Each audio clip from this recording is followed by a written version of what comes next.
안녕하세요. 오늘도 사색인 사이트에서 현명한 노후 준비를 위한 지혜와 해답을 알려드립니다. 60세 이후의 삶. 여러분은 어떻게 준비하고 계신가요? 어느덧 50대가 됐고 눈 깜짝할 사이 60대를 맞이합니다. 100세 시대.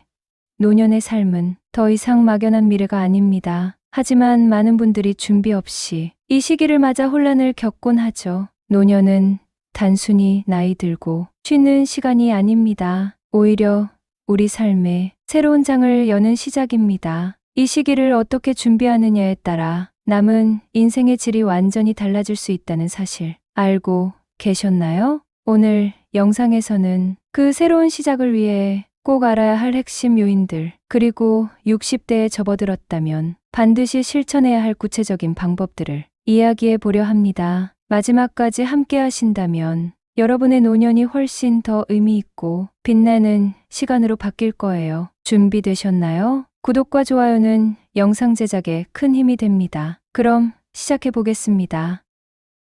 첫째, 남과의 비교는 불행의 시작입니다. 자신의 속도에 맞게 살아가는 법을 배워야 합니다. 누구는 큰 집을 샀다는데 나는 뭘 하고 살았을까? 그 사람은 연금이 넉넉하다는데 나는 앞으로 어떻게 살아야 할까? 이런 비교는 마음의 평화를 깨뜨리고 스스로를 무능하게 느끼게 만듭니다. 사람은 누구나 주변을 의식합니다. 다른 사람과 자신을 비교하며 스스로를 평가하고 더 잘 살고 싶다는 욕구를 가지는 것은 자연스러운 일입니다. 하지만 비교는 반드시 우리를 더 나은 방향으로 이끌지는 않습니다. 오히려 자신의 부족함을 과장되게 바라보게 하고 행복보다는 불행을 느끼게 합니다. 특히 50대와 60대는 인생의 전환기를 맞는 시기입니다. 퇴직이 다가오거나 이미 퇴직한 경우 자신의 과거를 돌아보며 주변 동료들의 성공과 비교하는 경우가 많습니다. 저 사람은 집을 몇 채나 샀다는데 나는 왜 이렇게밖에 못 살았을까? 이런 생각이 들면 스스로에 대한 자존감이 크게 떨어질 수 있습니다. 하지만 남과의 비교는 결코 현실을 바꾸지 못합니다. 오히려 스스로를 깎아내리는 생각이 쌓여 우울감을 키울 뿐입니다. 그렇다면 어떻게 하면 비교의 덫에서 벗어날 수 있을까요? 첫째, 자신이 지금까지 이뤄낸 성취를 객관적으로 돌아보는 시간을 가져야 합니다. 비록 크지 않아 보일지라도 그 모든 것이 여러분만의 고유한 노력의 결과입니다. 둘째, 현재의 행복을 찾는 작은 목표를 설정하는 것이 중요합니다. 남과 경쟁하는 대신 어제보다 조금 더 나은 자신을 목표로 삼아보세요. 셋째, 다른 사람의 성공에 박수를 보내는 연습을 시작하세요. 비교는 타인의 성취를 부러워하며 자신을 위축시키지만 긍정적인 태도는 여러분에게 더 큰 에너지를 가져다 줍니다. 비교하지 않는 삶은 자기 자신에게 집중하는 데서 시작됩니다. 중요한 것은 내가 지금 내 삶을 어떻게 채워가고 있는가입니다. 남과 비교하는 대신 나만의 속도로 살아가는 법을 배운다면 여러분의 삶은 한층 더 풍요로워질 것입니다. 둘째, 건강한 몸과 마음 관리입니다. 건강은 노후를 결정짓는 가장 큰 변수입니다. 지금부터 근육과 체력을 지키세요. 노년의 건강은 선택이 아니라 필수입니다. 하지만 단순히 체중을 줄이는 것만으로는 부족합니다. 오히려 나이가 들수록 중요한 것은 근육 유지와 균형 잡힌 영양입니다. 60대 이후 건강 관리는 단순히 몸을 움직이는 차원을 넘어섭니다. 근육량이 줄어들면 생활의 기본적인 능력조차 잃게 됩니다. 노쇠를 방지하기 위해서는 적절한 운동과 영양 섭취가 필수적입니다. 양손으로 종아리를 감싸보세요. 만약 두 손가락이 서로 맞닿는다면 근육량이 부족하다는 신호입니다. 근육을 유지하는 것은 단순히 외모가 아니라 삶의 기본적인 활력을 유지하는 데 핵심입니다. 다리 운동과 충분한 단백질 섭취는 노년의 삶을 더욱 풍요롭게 만듭니다. 매일 30분 걷기나 가벼운 근력 운동을 해보세요. 그리고 하루 3끼 균형 잡힌 식사를 하고 단백질을 섭취하세요. 건강은 하루아침에 좋아질 수 없지만 매일의 작은 노력이 쌓여 큰 변화를 가져옵니다. 지금부터라도 자신의 건강을 위해 투자하세요. 건강한 몸은 행복한 노후의 필수 조건입니다. 셋째는 자녀에 대한 집착에서 벗어나는 것입니다. 자녀는 우리의 전부가 아닙니다. 집착을 내려놓을 때 더 건강한 관계가 시작됩니다. 많은 부모님이 자녀를 자신의 삶의 중심에 두고 살아오셨습니다. 특히 한국 사회에서는 부모와 자녀의 관계가 유독 밀접하게 연결된 경우가 많습니다. 하지만 노년에 이르러서도 자녀에 대한 지나친 집착은 부모와 자녀 모두를 불행하게 만들 수 있습니다. 부모로서 자녀에게 재산을 남기거나 도움을 주고 싶다는 마음은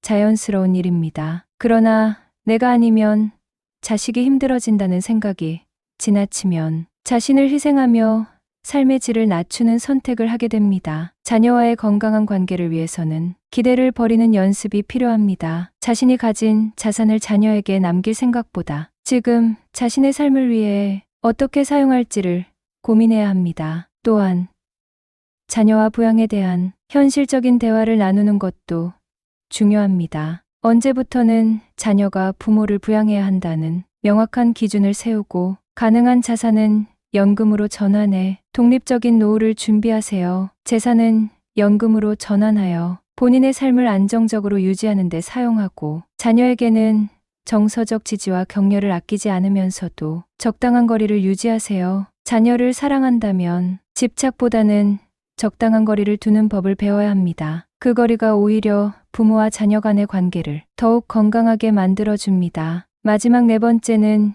인간관계를 느슨하게 하고 고독을 즐기는 것입니다. 혼자 있는 시간이 두렵다면 그것은 내면을 돌아볼 기회입니다. 적당한 거리감 있는 관계가 행복을 만듭니다. 친구가 많아야만 행복한 것은 아닙니다. 오히려 적당한 거리감을 유지하며 관계를 맺는 것이 더 안정적이고 건강한 노년을 만들어 줍니다. 이웃, 단골 가게의 직원, 동네 모임 등 느슨한 사회적 연결고리를 만들어 보세요. 고독은 종종 나쁜 것처럼 여겨지지만 사실 고독은 우리에게 성찰의 기회를 제공합니다. 혼자 있는 시간을 견디지 못하는 사람은 고독을 부정적으로만 받아들이는 경향이 있습니다. 하지만 이 시간을 통해 스스로를 돌아보고 나의 삶을 차분히 정리할 수 있는 계기로 삼을 수 있습니다. 노년의 관계는 젊은 시절과 다릅니다. 사람들과의 관계를 유지하는 것이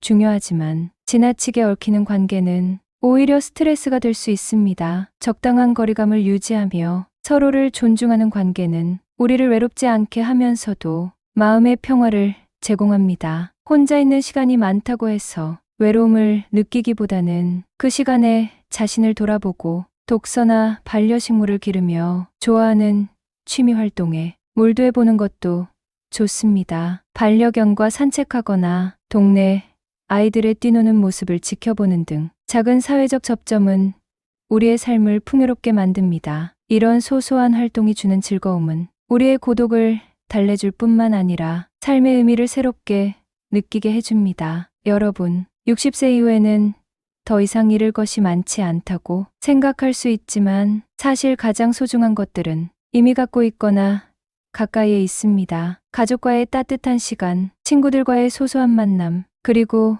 자신의 건강을 잘 유지하는 것이야말로 가장 중요한 가치입니다. 그 어느 때보다 현재를 충실히 살아가고 중요한 것에만 집중하며 삶의 의미를 더하는 것이야말로 후회 없는 노후를 준비하는 가장 좋은 방법입니다. 노년은 삶의 본질에 집중할 수 있는 시간입니다. 나를 나답게 만드는 20%의 소중한 것들을 발견하고 나머지 80%의 불필요한 요소들은 과감히 덜어내세요. 중요한 것은 화려한 집도 비싼 차도 아닙니다. 나만의 소박한 행복을 찾는 것이 가장 큰 지혜입니다. 오늘 이야기가 여러분의 노년 준비에 작은 힌트가 되었길 바랍니다. 행복한 노년을 위해 지금부터 천천히 준비해 보세요. 오늘도 영상 들어주셔서 감사합니다. 구독과 좋아요, 알림 설정도 잊지 마세요. 함께 더 나은 삶을 만들어 가요.